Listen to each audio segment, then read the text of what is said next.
All right, motherfuckers, let's go. More work on Corey's El Camino. I'm gonna do inner fenders, oil change, and replace some fuel line. Let's get popping.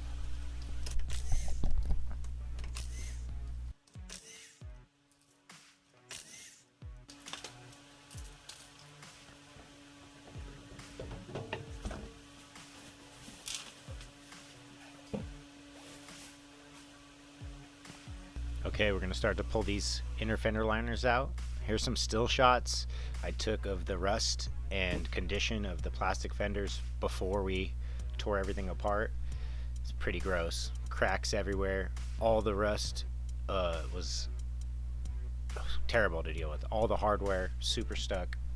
I went around with penetrant, put WD-40 on all the hardware 2 times about 3 days before we started work, just because I knew there were gonna be trouble. That bolt actually came out wild. That whole battery tray got replaced. All right, guys. This is just a little tactic here. If you're having trouble with a nut that or a bolt that has threads that are gummed up and you feel it coming out and then it starts to get tougher, so you can go back in and out, spray some lube on the threads, drill them back in, pull them out. Some of the hardware you had to do like that. Here we're just pulling out the liners. It's hardware all the way around. Just take your time, it's pretty obvious. There's some rubber keepers that have holes in the fenders they sit in that kind of hold the wires up, and some tubes on the fenders. See here, you can see them dangling there. I zip tied some out of the way. The other ones didn't really matter. You could just leave them hanging, put them back. Here's some of the hardware, some tools required. Let's go compare this old crap fender to these repot fenders Corey got. Pretty much identical. A little bit different on the inside above the control arm here. The metal ones didn't have that extra flap.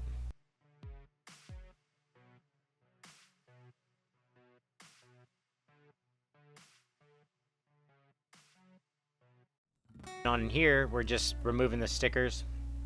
You can repeat this process and then take some wax and grease remover, or rubbing alcohol is fine, and get the sticky residue off. And then there was a lot of scratches on there.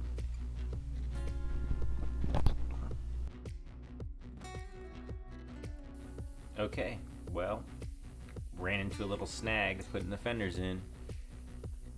The holes don't line up on all the spots, so let's check it out. We got the fenders out, and if you come back here, this is where we're at. So what I've had to do is open up some holes with the die grinder.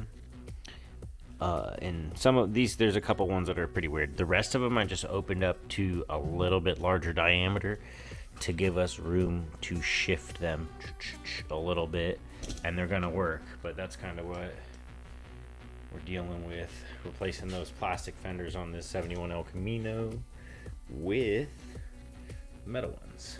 So kind of got like fender liner out there. Okay, so coming over here, right down here. So anyway, right here is where the new fender is gonna bolt in.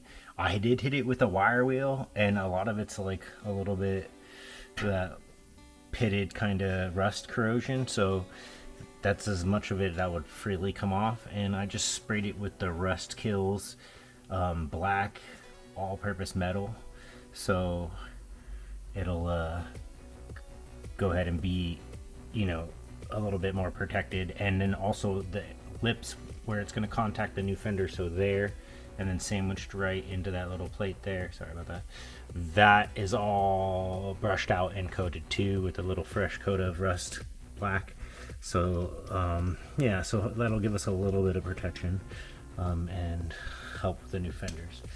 And we're going to do a little bit of black on these frame rails right here. And then yeah, we're getting close. As far as the fender modification goes, let's swoop this way. So these guys, this guy's got a fresh coat of paint on it. But, so all these holes here were opened up to a larger diameter all the way around, all of them, so I could shift the whole panel. And then there's a few holes that are like oblonged a little, or that kind of got a little bit of a funky shape, but that's, the panels didn't fit. And I talked to the owner of the car and explained everything, and we decided with this car as a daily driver, and he was like, as long as there's not a much cutting or any mods to the body or things that can't be replaced, go ahead and do it. But it worked out good. There's not a lot of extra cutting. It was, the way I did it allowed it to shift enough to where it'll bolt in. So, and that's a fresh coat of semi-gloss black on there.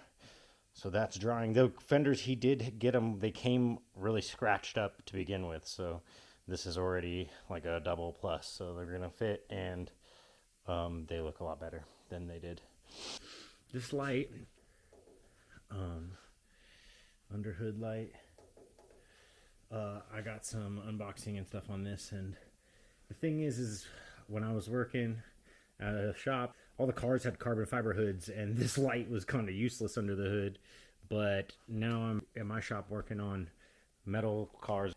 It works great, and I love it, and it's cool.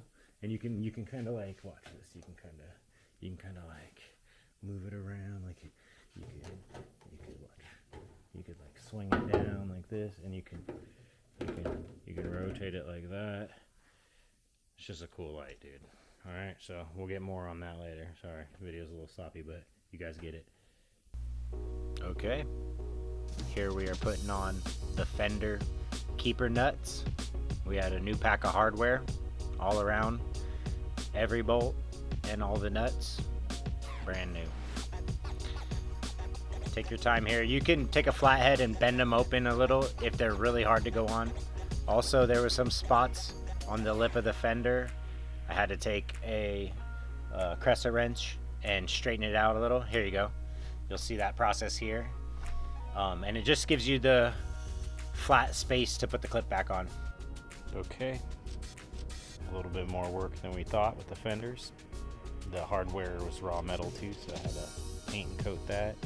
All the scratches came out, but it was tough to get it to blend. So let's flip it around and check it out. Alright.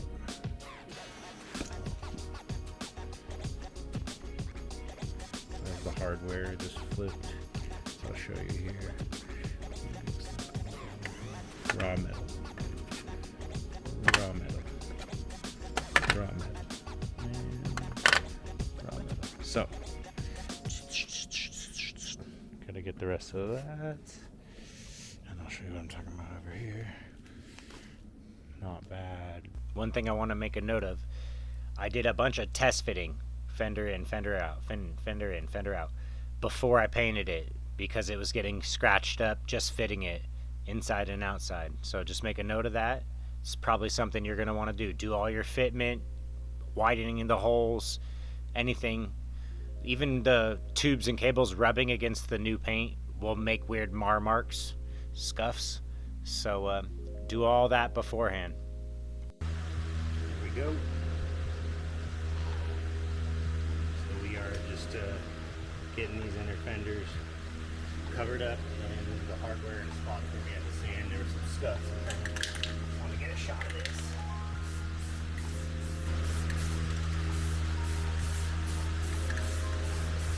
I got it all blocked off in there, so I'm not getting any overspray in there.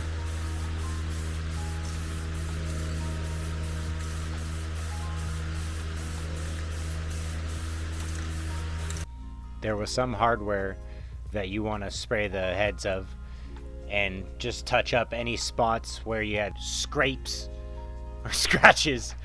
Scrapes or scratches. Go back and hit those spots. I had cardboard as protection, blocking off the entire frame rail into the engine bay, as well as masking tape holding those parts inside the engine bay, and taped off the rim of the fender here. And I didn't get any overspray, didn't have to go back and wipe down or sand anything. This worked well. Take your time though, practice.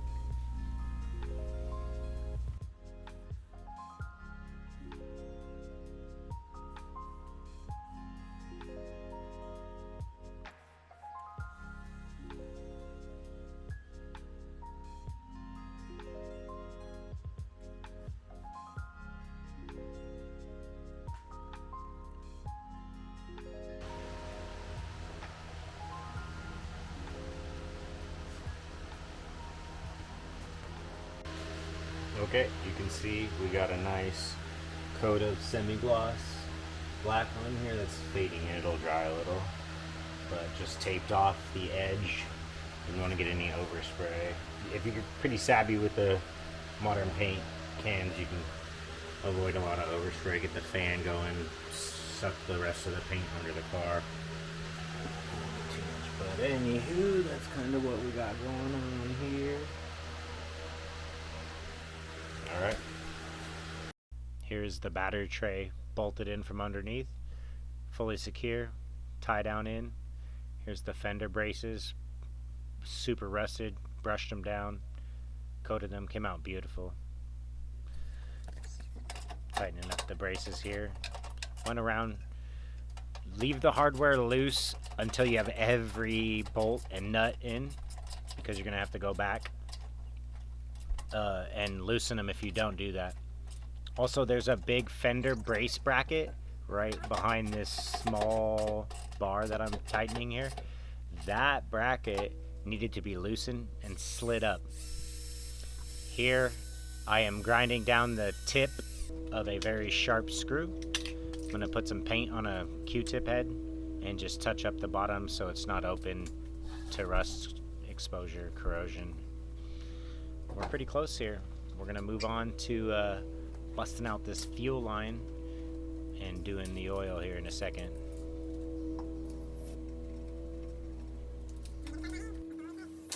I use this torque stick on the low setting to get the lug nuts back on when the vehicle's in the air. Then I'll go back and hit them with the torque wrench afterward.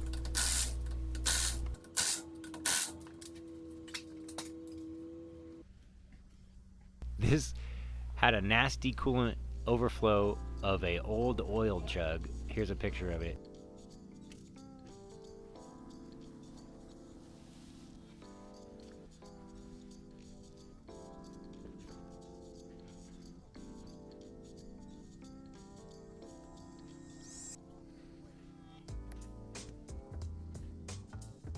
Okay, Elko is back. He found this universal style overflow tank. It's not exactly perfect, but it's close. But this time we're addressing these fuel lines and this fuel pressure regulator and getting rid of these cracking soft lines, because that's terrifying. So I'm pretty sure this is all supposed to be hard line for the most part. I've seen a lot of carbureted cars like this, so I mean, I know you can get away with it. Like right here, it's coming down from the pump.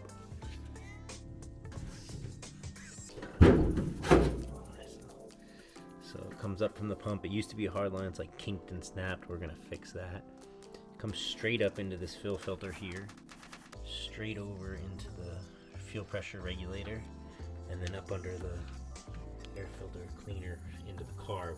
And I think normally there's a bracket under there where that regulator hard mounts. So I'm gonna get up under there and we're going to get some of this fixed up. Just took myself and the camera, but that's where we're at. It's looking pretty good in here though. It's looking pretty good in there.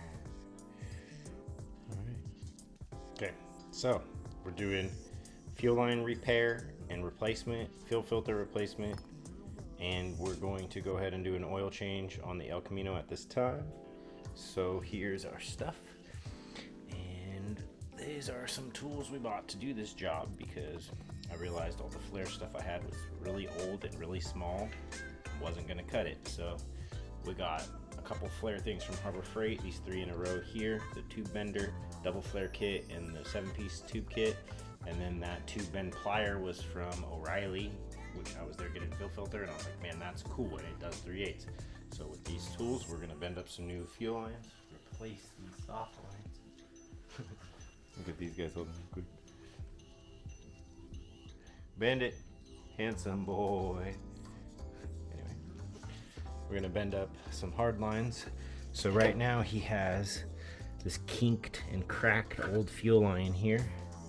Okay, I want to talk about bending this hard line very fast. The type of tube matters. The copper was easier to collapse, but easier to bend. Kind of contradicting. Be careful. Those bending tools did not do a perfect job. I had to massage things and work it out. I'm going to go into farther detail about tube bending in a further video, but this one came out good. Just a heads up. On these old 2-barrel carburetors, they have a tiny fuel filter in the boss on the front of the carburetor. So I removed that. Right here I'm taking the flared portion out of the boss so that I can put the new hard line through that coupler and hook it all up. There was a tiny spring holding pressure against that tiny filter, so make sure you put that back in, and make sure you get a crush washer on there as well. Okay, time to get this off of there. Guess we could just go down and take the bottom line off, and we'll take this whole thing out together. There's a lot of gas in there still, so yep, there's some gas coming out here. Gotta watch out for that. Yeah, it'll be a little easier to drain from the bottom. So I cracked the line right there. So we're down underneath. You can see the bottom of the fuel pump there, and you can see that fitting. So what we're doing is there's some silicone. Can you see where we're some silicone? This is odd.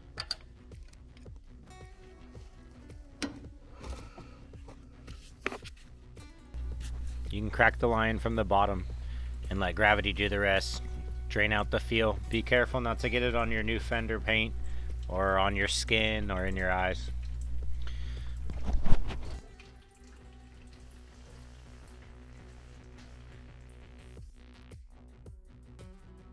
Alright, moment of truth here. Pulling this funky fuel line out. Look at this monstrosity.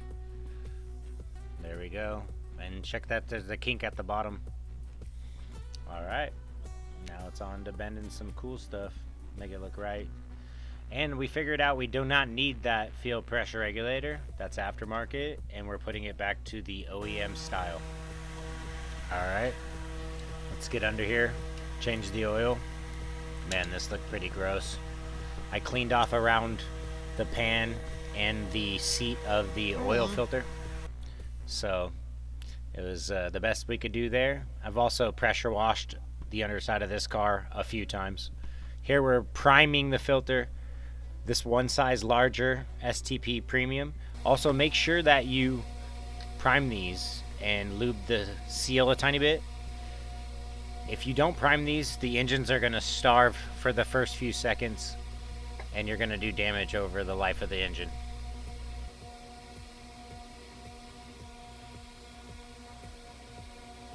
Make sure you're cleaning the seating surface of the drain plug, and you put a new crush washer every single time that you change the oil.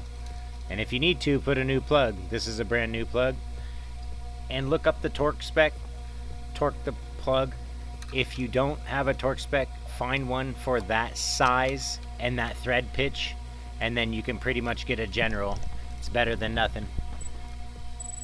Also, I have a video coming on that badass little 3/8 torque wrench right there. Game changer. Anybody that's under tight spaces with no room to move handles or elbows will understand a tiny torque wrench like that. Money. We're right at this add mark here. The filter is nearly full, like almost to the top. So this should be pretty close to the real reading. What we're going to do is put a little bit more in, fire it off, check it after that once we're close. We're using Castrol 1030 high mileage for this engine.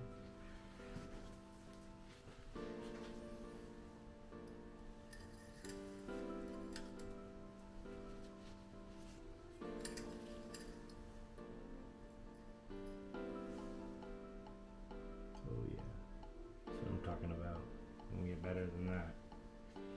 Cool. And we'll double check it after we fire it off. Go down a little bit, suck some oil through, but that's very close to the top.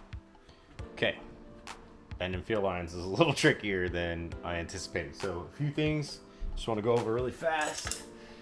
Be prepared if you haven't done this as a learning curve, because when I wasn't paying attention, that flare slid down, and now this piece of tube I bent is useless. I'm gonna cut that flare off of there. Just wasted $8 or $10 or whatever this tube was. So pay attention. A tip is take some tape and tape the flare to the end. On this car, it doesn't run one, just has the tube goes up to the carburetor, and there's a tiny filter in the carburetor. Some people say it's not good enough, but that's how it came from the factory. We're putting it back like that on this car. I did replace that filter. So also you can get this weird gray colored, this is more for brake tube, I feel, or I'm seeing. The copper stuff and the aluminum stuff is more for fuel. So I switched this out to the copper stuff, and I'm gonna bend up a new line, a hard line that goes straight from the carb to the pump, and we'll keep it pushing. If this does happen to you, just cut the ends off. Okay, my phone's ringing. This fuel line here, we decided to go with the copper, looks a lot better, and then we are making our bends with the little angle finder here, like that. So I just wanted to get a little shot of this. Let me flip you around here.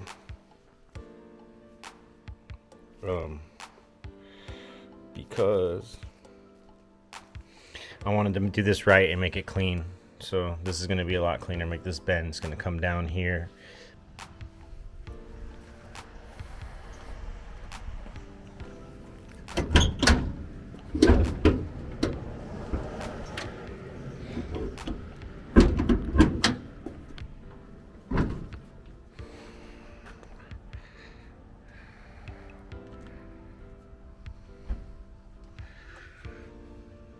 New fenders are in. We got new overflow in here. Battery trays in. Check out the fuel line. Came out pretty nice.